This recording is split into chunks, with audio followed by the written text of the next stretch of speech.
Primeiro, é um grande prazer ter você aqui na minha live, no meu canal, né? Enfim, do Instagram.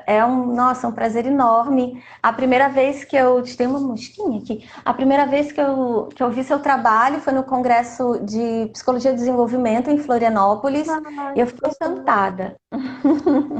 Que gostoso. Eu Foi muito... agradeço, Milena, esse seu convite para estar aqui falando, né, com a sua audiência no seu canal. Muito obrigada pelo convite, uma satisfação enorme para falar sobre um assunto que eu adoro também, né? Que legal, foi lá então, em Florianópolis, que a gente se conheceu. Uhum. Nossa, assim, eu fiquei. Depois eu te segui, né? Logo lá no congresso, você deu o contato para a gente seguir o seu canal. E é incrível o que você posta. Eu pensei assim, poxa, me pediram sobre depressão pós-parto, e a primeira pessoa que veio na minha cabeça foi você, Ah, que por todo o legal, seu trabalho, né? Que você ajuda tanta gente. que legal. Fiquei feliz, que bom que pensou em mim. Fico muito feliz. Então, assim, eu vou passar a palavra para ti. Você fica bem à vontade para conversar, para colocar o que você acha que é importante que as pessoas compreendam, o que está dentro do seu coração. Eu vou lendo a pergunta do pessoal e vou fazendo as colocações e vou aguardando com bastante paciência o meu Instagram normalizar. Tá certo. Então vamos lá. Boa tarde, pessoal. Então, como a Milena, né, falou, meu nome é Rafaela Schiavo. Eu sou professora, psicóloga e investigo bastante questões relacionadas à saúde mental materna. E né, das alterações emocionais aí do período que a gente chama de perinatal, que é gravidez, parto e pós-parto, né? Eu sou uma psicóloga perinatal, né? É o caminho que a gente estuda, né? É gravidez, parto, pós-parto, desenvolvimento infantil, práticas educativas parentais, uma série de questões aí ao entorno do início da vida. E uma das alterações mais presentes nesse período é a depressão, né? Então, e ela é muito conhecida também, ela já ficou popular, né? Quando uma mulher, no período do pós-parto, por exemplo, apresenta um choro mais frequente, uma vontade de ficar mais isolada, né? Então, as pessoas já popularmente conhecem como depressão, né? Mas vamos entender um pouquinho o que é depressão, o que é mito, né, a respeito disso, porque nem tudo é depressão pós-parto, né? Um dos primeiros pontos que eu gosto de destacar aqui é que, diferente do senso comum, né, que acredita que o momento de gestação, parto e pós-parto é um momento de plena felicidade na vida da maioria das mulheres, a ciência ela vem mostrando ao contrário disso, né? Então, diferente do senso comum, o que os dados estatísticos, pesquisas e estudos vêm mostrando?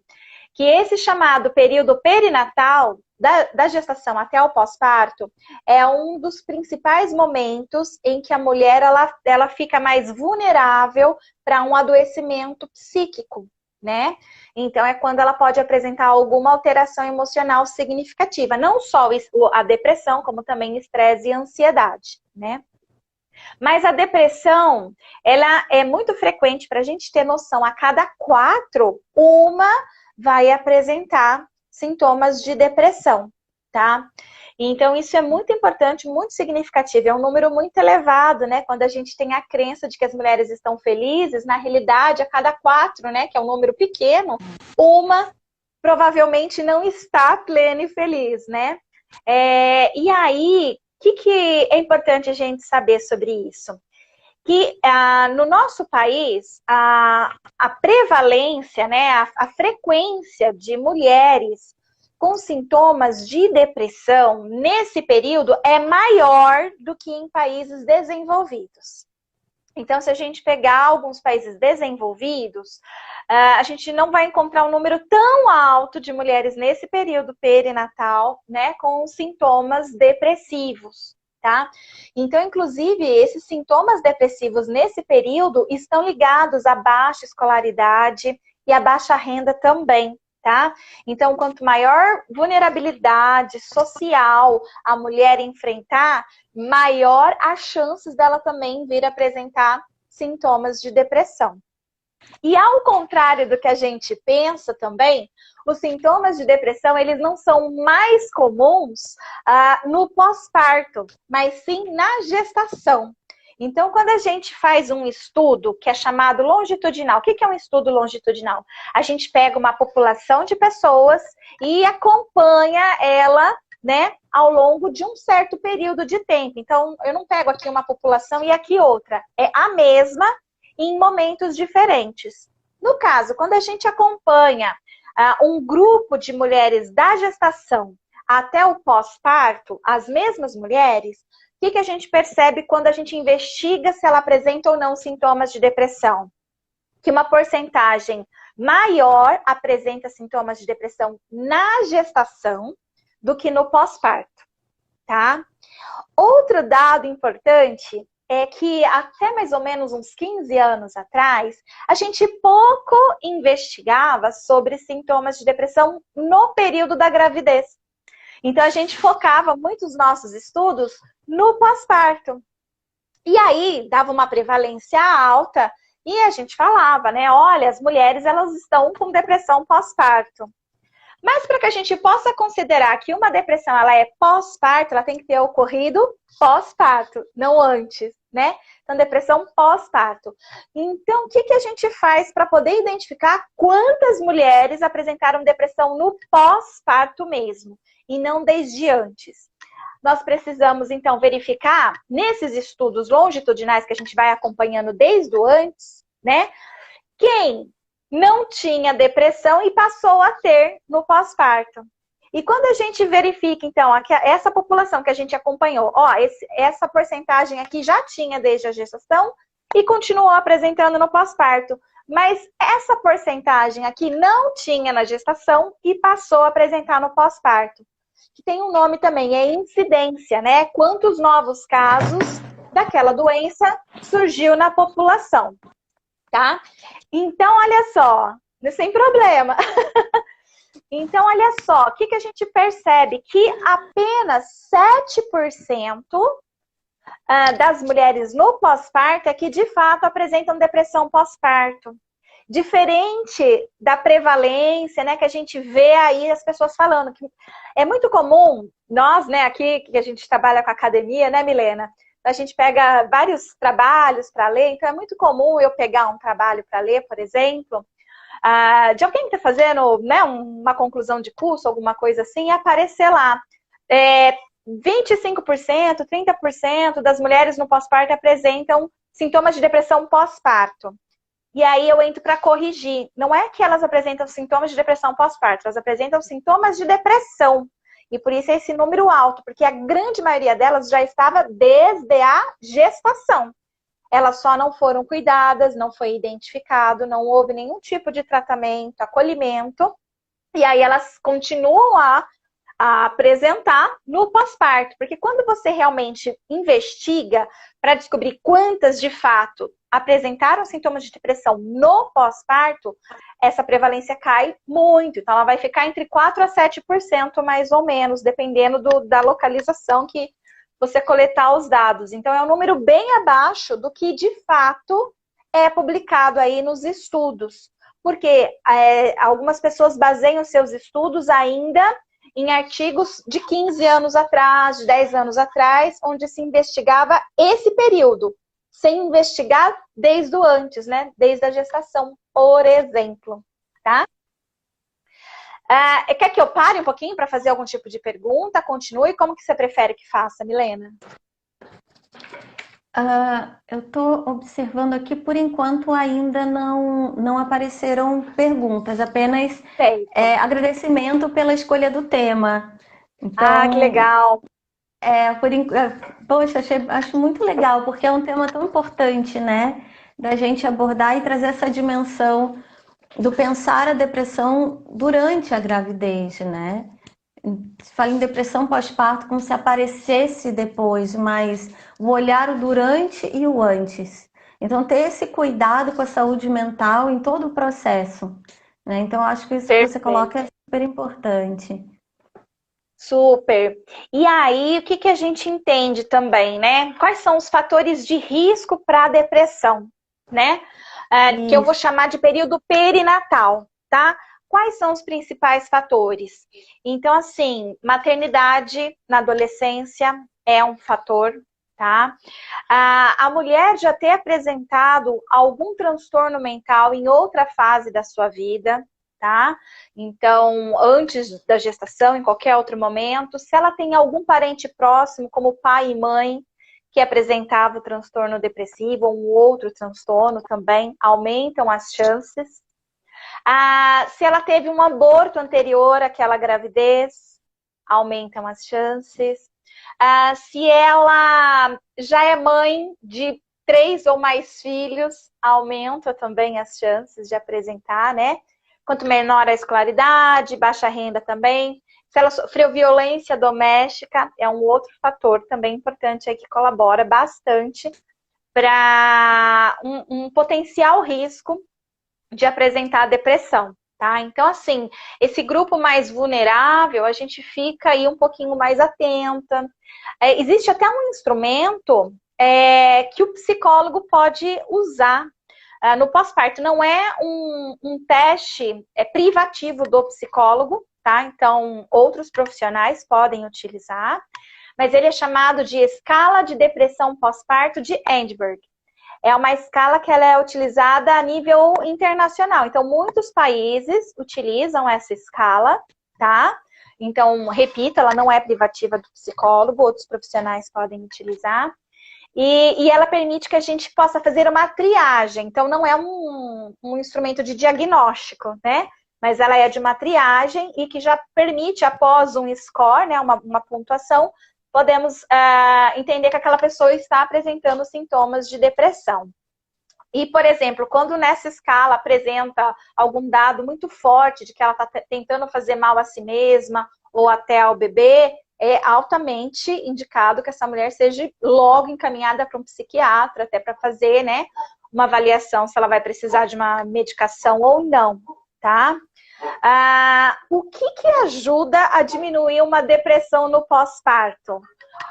Sem precisar de remédio, né? Se a gente tiver uma depressão aí de moderada, de leve a moderada, mais ou menos. A indicação principal é de amamentação.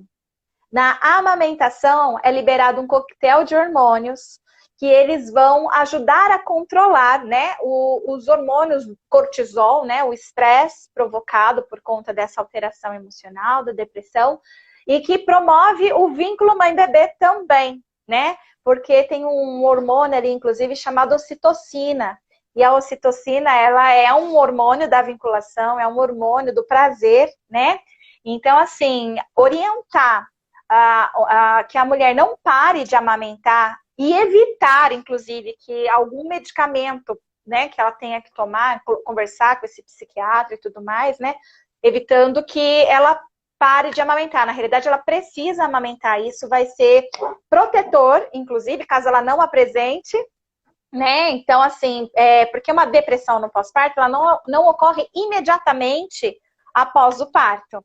Ela pode ocorrer até um ano depois do nascimento do bebê. Então, às vezes, a criança já tem 12 meses e a mulher está começando a apresentar a depressão só lá, passados-se 12 meses do pós-parto, tá? Então, às vezes, as pessoas até acham que a depressão é imediatamente depois que o bebê nasceu. Isso pode acontecer, sim. Está bem relacionada a questões hormonais e não questões, né, psicológicas, mas muito mais a hormonais. Mas algumas questões de ordem psicológica ao longo desse pós-parto podem acontecer na vida de uma mulher que podem levar a uma depressão no pós-parto. Que não necessariamente é rejeição ao bebê, como também um monte de gente fica imaginando, que depressão pós-parto significa rejeitar o bebê. Isso não é verdade. Uma depressão pós-parto, ela pode ocorrer porque essa mulher, ela não está recebendo o apoio que ela precisa, não tem uma rede de apoio, né, muito estabelecida ali. Pode acontecer uma morte, pode acontecer uma separação. Não é infrequente, né, que casais se separem ainda no primeiro ano de nascimento do filho. Então, esse fator da separação ainda nesse primeiro ano pode desencadear sintomas de depressão. Então, assim, a gente ficar esperando que a mulher rejeite o bebê, alguma coisa assim, para dizer que ela tem sintomas de depressão, não é legal também, né? Então, o que acaba acontecendo com uma mulher nessa situação? Ela sente menos energia, ela tem menos energia para se dedicar aos cuidados maternos, tá? Então, ela sente pouca vontade de amamentar, pouca vontade de brincar com o bebê. E às vezes ela pode confundir isso com rejeição ao bebê. Às vezes ela passa anos, então às vezes chega lá na nossa clínica, uma mulher, por exemplo, que a criança dela já tem 7 anos de idade, ela fala, eu rejeitei minha criança e tal. E aí quando você vai investigando, você escuta daqui, escuta dali, você percebe que ela não rejeitou a criança, né? Mas ela não tinha energia por conta de uma depressão, ela não tinha energia para fazer aquilo que ela idealizou que ela faria enquanto mãe, que ela achou que ela ia brincar, que ela ia encher a criança de beijo, que ela ia fazer tantas coisas com aquela criança, mas ela não teve energia para aquilo. Mas em nenhum momento ela deixou de amar aquela criança, né?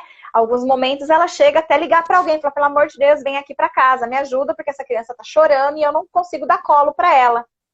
Esse sentir que não consegue dar colo para ela parece ser uma rejeição, mas não é uma rejeição.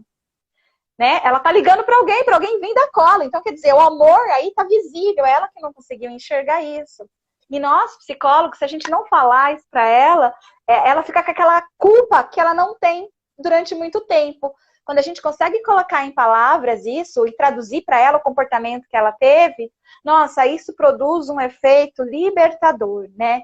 Então, elas ficam, assim, muitas vezes muito gratas, porque elas falam assim, nossa, eu passei anos da minha vida achando uma coisa, né? E agora, nessa sua fala, nessa sua interpretação, eu percebo diferente. Então, assim, é muito delicado e muito importante esse nosso trabalho, né? De psicólogos, de profissionais aí, para estar trabalhando com essas questões do pós-parto. Vieram 2 perguntas, tá? Certo.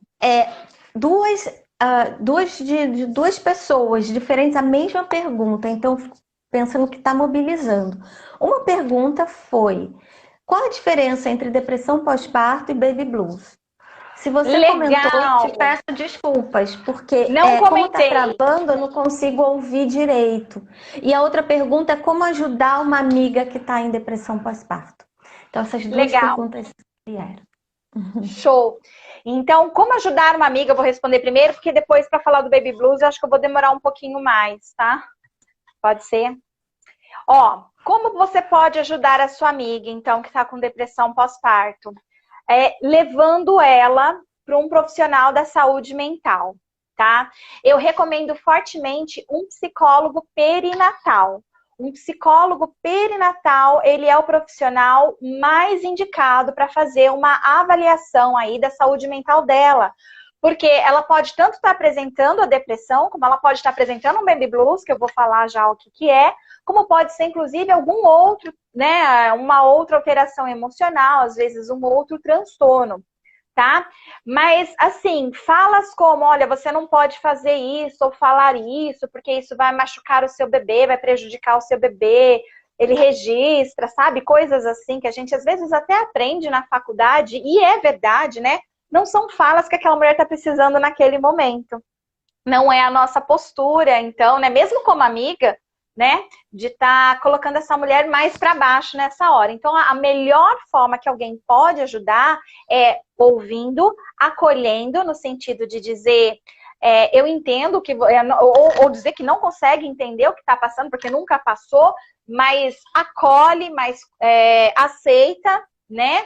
E principalmente uma ajuda de um profissional, tá? Isso seria importantíssimo. Então, procure um para ela, caso ela não tenha energia para procurar, e já leve, fala, olha, tem um profissional, o endereço é tal, o número do telefone é tal, o Instagram é tal, sei lá, alguma coisa assim, né?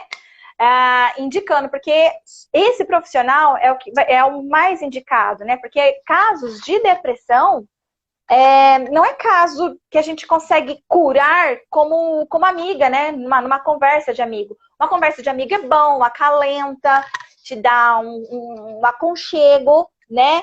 mas não te liberta, não te cura, não é um tratamento.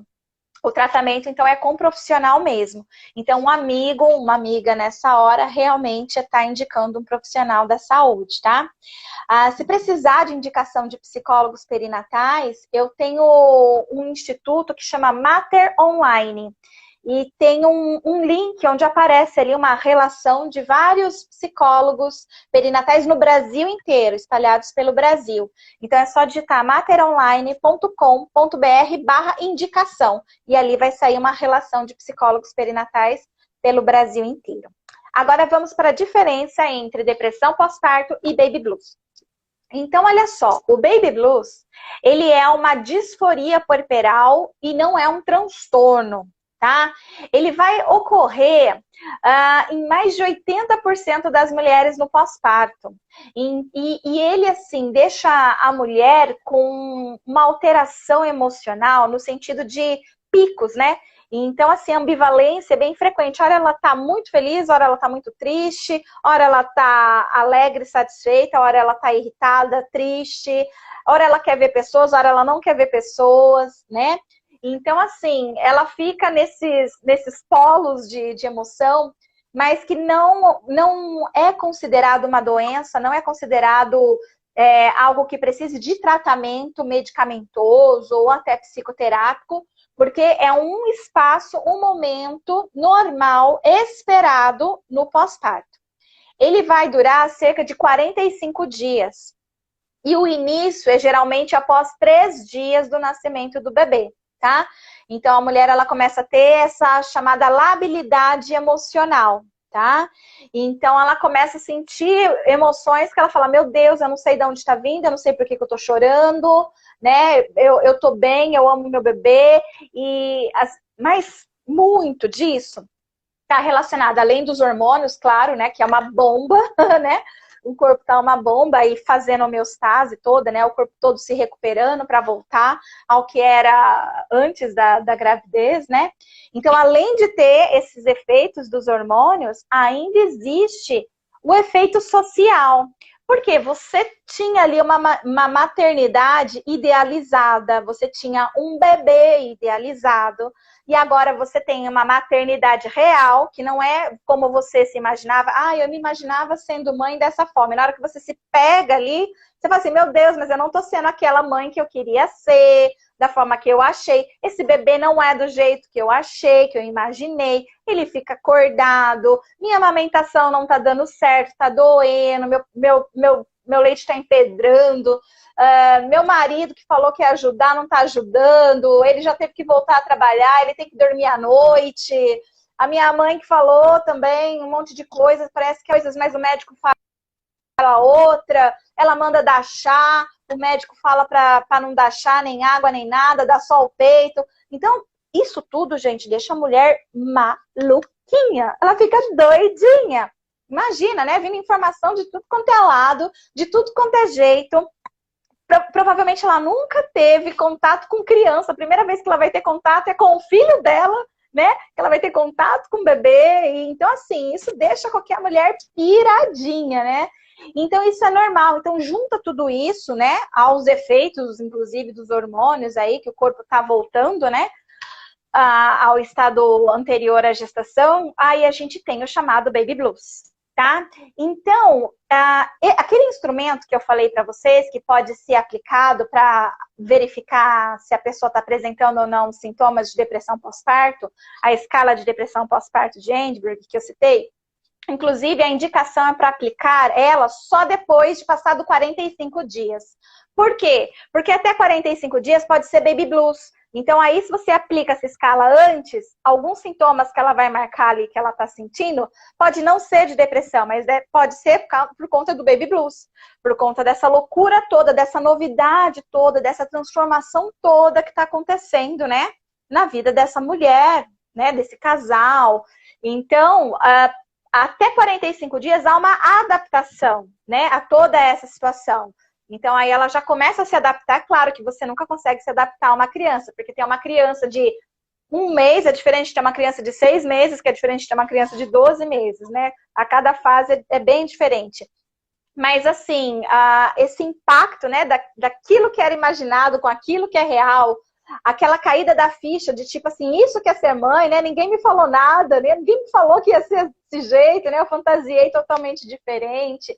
Então, assim, é nesses primeiros 45 dias. Então, é um período de adaptação que vão existir essas reações, né? Psicológicas, reações físicas também, mas que não precisa de tratamento, não precisa, então, de medicação e nem mesmo de psicoterapia. Geralmente, quando uma mulher procura, ou a família procura, é mais para receber uma orientação, né? De que isso é um baby blues, de que orientar a família de como ajudar para que isso não vire uma depressão pós-parto, porque, por exemplo, uma rede de apoio, ela pode tanto ajudar quanto prejudicar. Né? Então, por exemplo, se eu tenho uma rede de apoio que vai para minha casa, me ajudar, então vai lavar a minha louça, vai varrer minha casa enquanto eu fico com meu bebê, não vai atrapalhar meu sono, sei lá, coisas assim, é uma rede de apoio. Agora, se eu tenho pessoas que vão para minha casa, mas para ficar falando que eu não tô pegando direito o bebê, que eu não tô amamentando direito, pedindo comida, sujando roupa para eu lavar, além das roupas que eu já tenho que lavar minha e do meu bebê, sabe? Então tem gente ali que, né, às vezes perde a noção e é uma rede de desapoio em vez de ser de apoio, né? Às vezes sogra, não, porque você não está cuidando bem do meu neto, né? Ou às vezes até a própria mãe, um pouco mais perversa aí e tal. Então, vai depender muito de quem é esses familiares, essa rede de apoio, né? Se ela vai ser realmente de apoio ou de desapoio. Uma rede de apoio bem estruturada, bem sólida, ela ajuda essa mulher a passar pelo baby blues de uma forma tranquila e vida que segue. Uma rede de apoio, né, que acaba fazendo um desserviço aí, estressando ainda mais essa mulher, pode ser um fator de risco para que ela venha depois a manifestar uma depressão pós-parto. Certo? Ai, nossa, tá incrível, tá incrível. Obrigada a todos os comentários. O pessoal tá elogiando muito, tá agradecendo muito pela tarde de hoje. É incrível, assim. Pessoal, essa live vai ficar gravada no YouTube, tá bom? Assim que eu fizer o upload dela, eu já comunico a todos vocês aqui pelo Insta e mando pra ti, tá, Rafaela? Pra você poder divulgar, porque essa é uma live pra gente ver com calma em outros momentos e divulgar, porque é muito importante isso que você está nos colocando. E eu anotei algumas dúvidas, outras dúvidas que vieram. Certo. Para falar um pouquinho sobre depressão de puérperas durante esse período da Covid. Se existe alguma pós online em psicologia perinatal que você indique. E como fica o bebê com a mãe passando por todo esse processo? Como fica esse bebê? Então, essas três dúvidas vieram com ênfase aqui de todos que estão assistindo a live.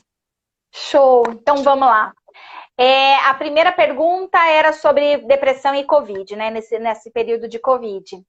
Olha só, em tempos normais, tem Covid, né? A gente já tem aí uma prevalência alta, né? De mulheres nesse período aí com sintomas de depressão, tá?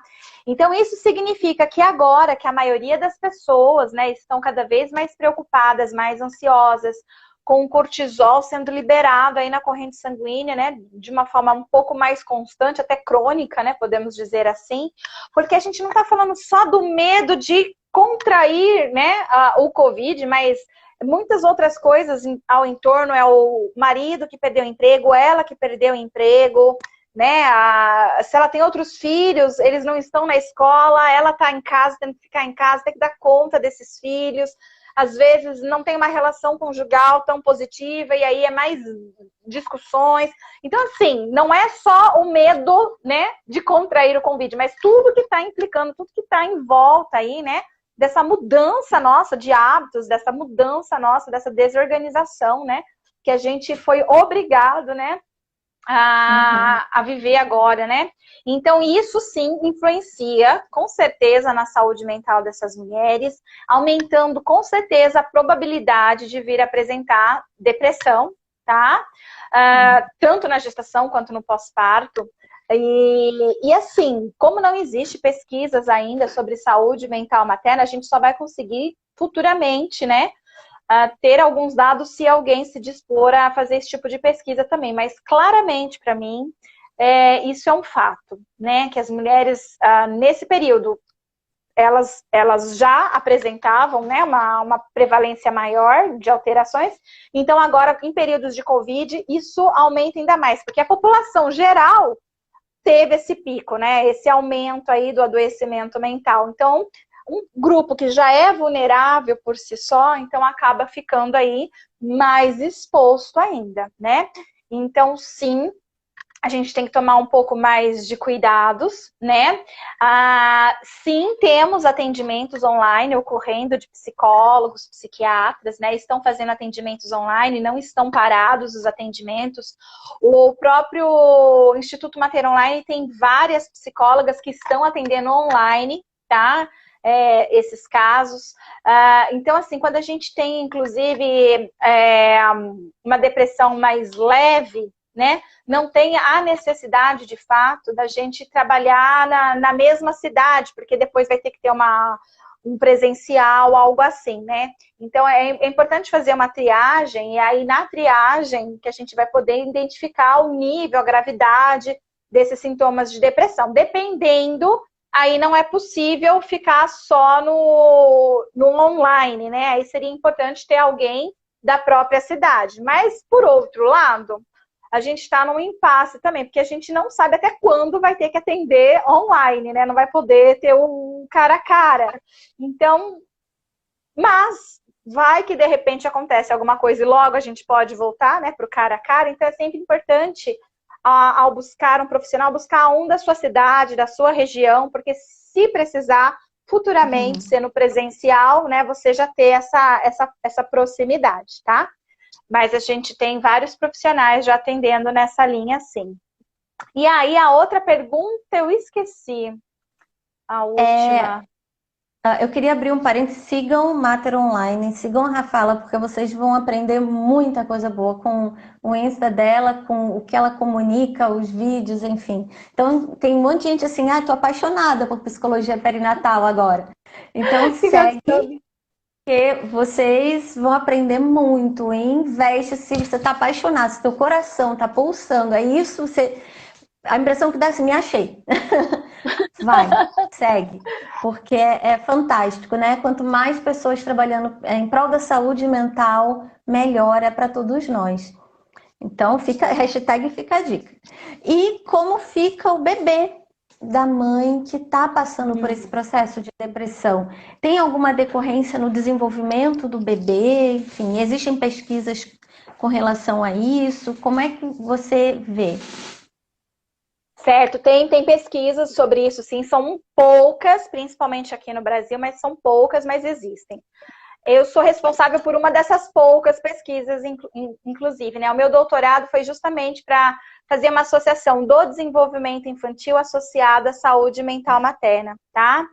E aí, o que acontece? Eu vou falar dos meus dados, que é o mais fácil aqui para mim, porque ele vai bem de encontro aí com de vários outros pesquisadores também, né? Os poucos que fizeram isso no Brasil. Então, o que a gente percebe? Que sim, uma mulher que apresenta depressão pós-parto, ela não tem energia para estimular o seu bebê, né? Na maioria das vezes. E ela não tendo essa energia, ela conversa pouco com a criança, ela entrega poucos brinquedos para a criança, né? Ela pouco deixa a criança explorar o ambiente. Então, tudo isso pode afetar o desenvolvimento da criança. Então, nos meus dados de pesquisa, eu encontrei que aos 6 meses, o bebê ele apresenta atraso na motricidade ampla, né? Que aos 6 meses já é para a criança tá sentadinho, por exemplo, sem apoio, né? Trocando objetos de uma mão para outra, né? Ter um pouquinho mais de liberdade aí dos movimentos. E crianças de 6 meses, filhos de mães que apresentaram depressão, apresentam esse tipo de atraso, tá? E um outro dado que eu observei também na minha pesquisa, que é a 1 ano e 2 meses, aos 14 meses de vida, esse bebê apresenta atraso na linguagem, né? Porque é justamente nessa época em que era para ele já estar falando as suas primeiras palavras, né? Com sentido, com, né, alguma função. E essas crianças, há 1 ano e 2 meses, ainda não apresentam esse comportamento, então indicando atraso na linguagem. Então, sim, existe uma associação entre ter depressão e atraso no desenvolvimento infantil. E, inclusive, se a gente for mais a fundo, pode ter outras consequências também, que não só nas áreas do desenvolvimento, como cognitivo, linguagem, motricidade, mas também na própria saúde mental daquela criança. Por quê? A gente vai ter aí o chamado apego, né? Que vai ser uma relação entre mãe e bebê aí nesse começo da vida, nesse primeiro ano. Os 3 primeiros anos, eles são importantíssimos para o desenvolvimento da vinculação e do apego. E aí, uma mulher com depressão, há uma probabilidade também de desenvolver com essa criança um apego não seguro. Então, a gente tem aí apego seguro e inseguro, né? Não significa que no apego inseguro não exista amor. Existe amor, mas que podem deixar a criança um pouco ansiosa, né? Um pouco ambivalente. Então, assim, isso pode trazer consequências para constituição da personalidade desse sujeito, inclusive. Então, se ele tem aí, nesses primeiros anos de vida, um apego que a gente pode chamar de inseguro com essa mãe, as suas próximas relações com outras pessoas próximas, as suas outras figuras de apego, como professora, como uma namorada, um namorado, marido, né? Outras pessoas, amigos, vai ser mais inseguro também. Porque as mensagens que foram sendo enviadas, né, para o desenvolvimento cerebral dessa criança, é de que, olha, fica com cuidado, as pessoas nem sempre são boas, você nem sempre vai receber tudo que você quer, de quem você confia, né? Então, ela sempre pode ficar num estado de alerta, de desconfiança, de amor e ódio, né, pelas demais pessoas ao longo da sua vida, do seu ciclo vital. Né? Então, é importante a gente levar em consideração que, por exemplo, o atraso no desenvolvimento, a gente até consegue contornar quando a gente tem ali um avô, uma avó, um tio, tia, alguém para estimular aquela criança. Então, não necessariamente tem que ser a mãe para desenvolver, né, a estimular aquela criança. Acontece que na nossa sociedade, infelizmente, tudo fica na mão da mãe. Né? Sobrou para ela, né, e o resto lava a mão, fala, o problema é seu, né? E, assim, então uma boa rede de apoio, novamente, é aquela que vai ver que aquela mulher está precisando de cuidados e tal. Então, aquela criança, eu vou estimular ela. Essa rede de apoio, inclusive, ela vai servir para isso, para ajudar a desenvolver. Então, não é uma relação direta. A mulher tem depressão, criança tem atraso no desenvolvimento. Se essa criança tem a sorte de ter um ambiente aí que outras pessoas vão ajudar a estimular, ela vai se desenvolver normalmente. Mas essa relação de apego com a própria mãe pode trazer aí uma certa angústia, né? Para quem trabalha aí com as questões, por exemplo, de psicanálise, de inconscientes, né? São mensagens que ficam ali registradas, né? E que podem ser os primeiros traumas daquele sujeito, né, ao longo aí da sua vida depois, né? E aí que a gente vai ver os comportamentos da pessoa adulta, e aí você descobre que a mãe daquela pessoa teve depressão, e aí aquela criança não foi amamentada. Sabe tudo aquilo que a gente vê, Sei Bom, Sei Mal, de Melanie Klein, a imagem do espelho de Winnicott, né, que a mãe não consegue olhar para a criança, se ver na criança, a criança não consegue se ver na mãe, não consegue internalizar. Então, assim, uma série de coisas aí que a gente pode perceber, né, que vão influenciar na personalidade do sujeito ao longo da sua vida. Então, por isso que é importante a gente ter o que eu foco, né, do psicólogo perinatal, porque ele vai identificar essas questões logo de imediato e ele vai poder trabalhar não só com a mulher, mas também com toda a rede de apoio e inclusive com o bebê, né?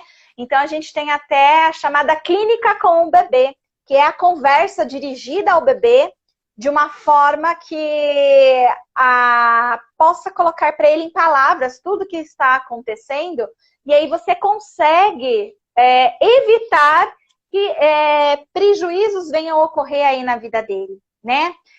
São algumas técnicas que a gente pode utilizar, né?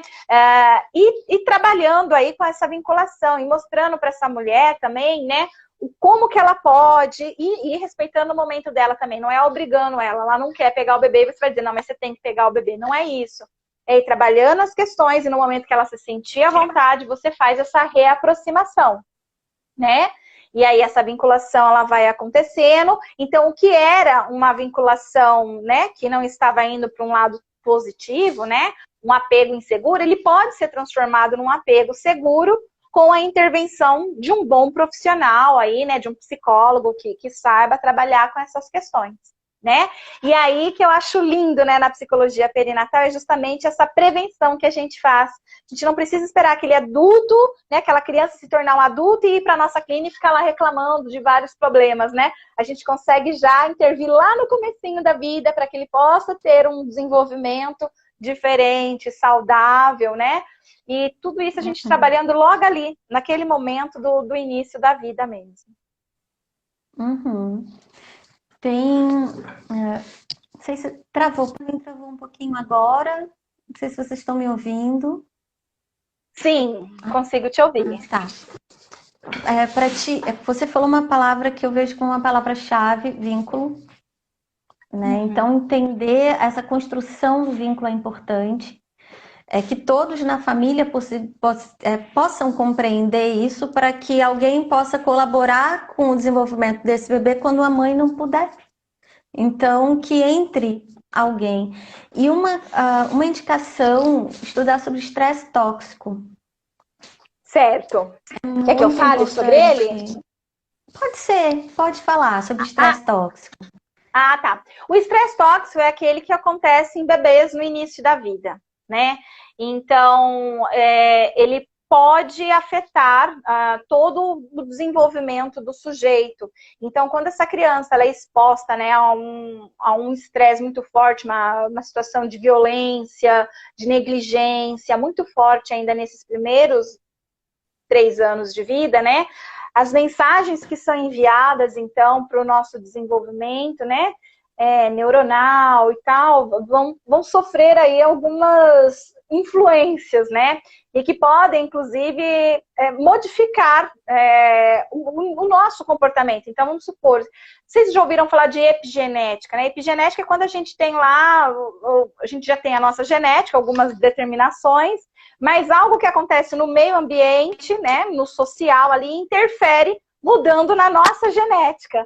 Então, isso é uma coisa. Então, a criança que ela tinha tudo para se desenvolver normalmente, um estresse muito forte, que principalmente vem aí dos seus cuidadores, né, que são essa experiência com os cuidadores, que não necessariamente precisa ser pai e mãe biológico, né?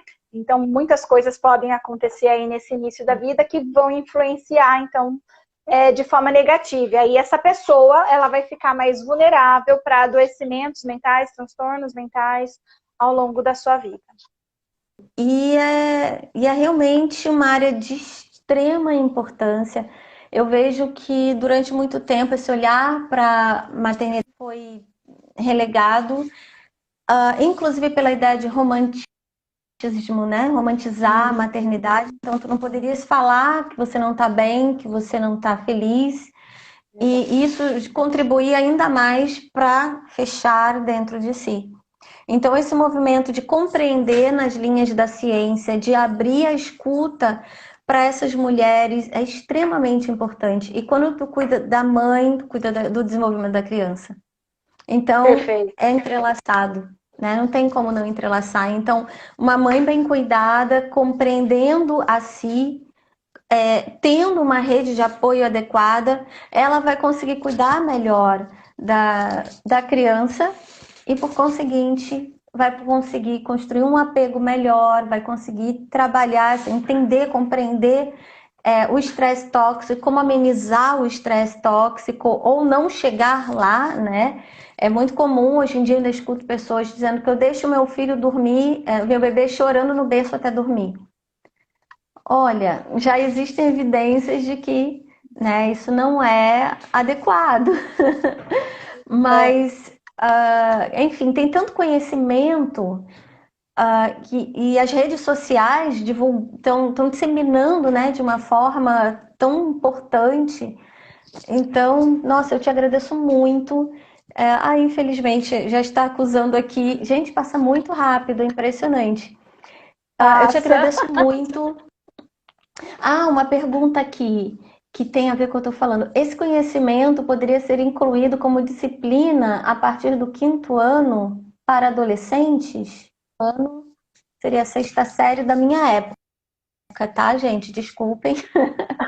Então, a partir do final do Sim, ensino fundamental, poderia. Isso é algo que é de uma importância tão grande que, não sei, eu penso que talvez poderia entrar sim, não só dentro dos cursos de psicologia, entre outros, mas também, por que não, esse conhecimento na educação básica. Mas o que você pensa sobre isso? eu sou uma defensora dessa ideia, sim. Tem muitas pessoas que às vezes acreditam que o psicólogo perinatal ele vai trabalhar só na clínica, só no hospital, só na unidade básica de saúde, mas eu defendo que o psicólogo escolar, que tem o conhecimento da perinatalidade, ele pode fazer esse tipo de trabalho, principalmente com os adolescentes que um dia serão pais e mães, né? Então, são informações extremamente relevantes, importantes, né? Para que eles possam, sim, conversar, refletir e até estarem melhor preparados, né? Para quando chegar um momento que forem pais e mães. E que, na realidade, pode acontecer, inclusive, muito próximo, né? Ainda na adolescência. É uma realidade.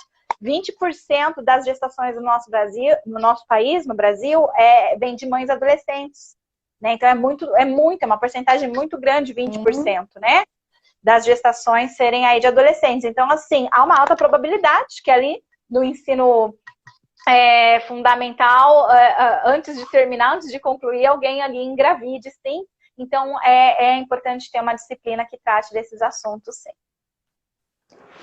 Fundamental. Meu mergulho no doutorado, mestrado foi em escola, formação de professores, psicologia escolar, que é uma área que eu atuo há algum tempo. Eu também defendo esse olhar. Não, a escola não é lugar só para português e matemática e ciências. Não, vida. Em sendo vida, e ela não é uma ilha, né, no meio do nada. Não, existe culturas entram dentro da escola, é borbulhante. Então, por que não falar sobre este e outros temas? Né, para que a gente consiga construir uma cultura de cuidado, uma cultura de saúde mental. Então, é extremamente importante, de fato. E a gente fica aí na luta, como arma, o conhecimento, para a gente conseguir investir cada vez mais no conhecimento das pessoas e quem sabe a gente vai levando para dentro das nossas salas de aulas, quem é professor que está assistindo, uma pincelada aqui e acolá, até entrar com força como tema transversal no currículo. Então ia ser, nossa, incrível, um sonho. Tantos temas Sim, importantes entrando na escola, né? sim. Te agradeço muito, daqui a pouquinho vai contar aqui a contagem regressiva. Te Certo. agradeço do fundo do meu coração. Foi incrível esse momento. Bom, como eu já falei, pessoal, vai estar já hoje ainda disponível no YouTube para vocês poderem ver com mais calma, pensar em cada coisa. Sigam online, tá? Que vocês não vão se arrepender. É fantástico. E agradeço muito a presença de vocês. Eu vou passar a palavra para você poder se despedir, enfim, mas já leve a distância mais presente, muito presente. Então, muito obrigada mesmo. Eu que agradeço, Milena. É um prazer falar sobre esse assunto. Fiquei muito feliz quando recebi o seu convite para estar aqui no seu canal, falando com a sua audiência. Conta comigo, se quiser que eu volte aqui para falar sobre outros temas, né, relacionados à psicologia perinatal. Será um prazer poder estar aqui contribuindo com o que eu puder aí para a sua audiência. Obrigada. Nossa, muito obrigada. Qual canal que vai estar disponível? Foi uma pergunta. Milena Aragão Milena Aragão Psicologia, tá? Assim que eu fizer o upload, eu vou colocar no Instagram, no Stories do Instagram, o endereço com tudo certinho. Mas é Milena Aragão Psicologia. Te agradeço, agradeço a sua disponibilidade em colaborar ainda mais sobre esse tema. Eu sei que aqui tem vários estudantes de psicologia assistindo e aí eles precisam entrar em contato com esse tema porque nem sempre tem no currículo da psicologia, né? E o importante é isso, a gente buscar fora o que dentro da formação ainda não entrou. Então é algo também para a gente rever essa construção de currículo em alguns espaços. Então te agradeço muito mesmo, muito. Agradeço o pessoal que está aqui. Amanhã vai ter uma live com a Marcela Peconit. Acho que é assim que se pronuncia. Ela é uma querida também, uma colega minha incrível lá do Rio, e que vai falar sobre um tema muito bacana. É uma pergunta. Pela educação, pode tudo? Em nome da educação, pode tudo? Então, a gente vai continuar o tema de desenvolvimento da infância, saúde mental. Então, convido todos e todas a assistirem. Um grande abraço. Fiquem com o meu abraço apertado. E até a próxima. Muito obrigada pela disponibilidade. Vamos combinar mais uma, sim, com certeza. O pessoal gostou muito e eles precisam e merecem. Muito obrigada, Rafaela, de coração. Obrigada, pessoal. Até amanhã. Antes que o Instagram me corte.